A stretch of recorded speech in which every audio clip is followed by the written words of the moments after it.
এখানে যখন যাই তখন আসলে কেউ সবাই চেক করে ঢুকতে দিয়েছে। পরে যখন মেইন গেটে আমরা ঢুকবো তখন একটা ম্যাম ছিল, সে ম্যাম বলতেছে আপনি এই যে এটা আমি দেখাই দিই, এই যে এটা নিয়ে আপনি ঢুকতে পারবেন না। আমি বলছি এটা আমি এতগুলো ব্যালট কীভাবে মুখস্থ রাখবো, আমি এটা নিয়ে ঢুকবো, আমি এখানে আমি নোট করে আনছি। তখন না আপনি ফেলে দেন, এরকম অনেক আমার আগে যারা ছিল তাদেরকে কিন্তু ফেলে দিয়েছে, কিন্তু আমি ফেলে দিইনি। আমি বলছি আমি এটা নিয়ে ঢুকবো, তারপর বলছে আপনি সাইডে দাঁড়ান। পরে আমি সাইডে দাঁড়ায় অন্য একটা কাগজে নোট করছি। তখন আরেকটা আপু আসছে, তখন উনি ম্যামকে বলছে ধমকাইছে যে না এটা তো নিয়ে ঢুকতে পারবে। পরে আমি ঢুকিয়ে দিই, মানে এটাকে আমার একটা খারাপ অভিজ্ঞতা না।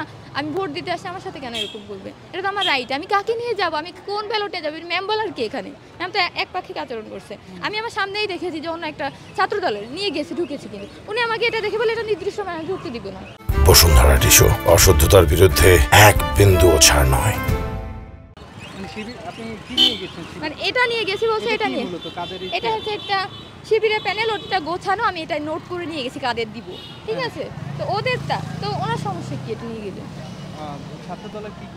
ছাত্রদল মানে এরকম না যে ছাত্রদল অনেকে ঢুকতে দেয়, কিন্তু অনেকে আবার দেখে ঢুকে নিয়ে চলে যাচ্ছে। আমাকে উনি আটকাইছে, তাই আমি বললাম যে আমাকে কেন আটকাচ্ছে এটা। পরে আবার ঢুকতে দিয়েছে আর কি।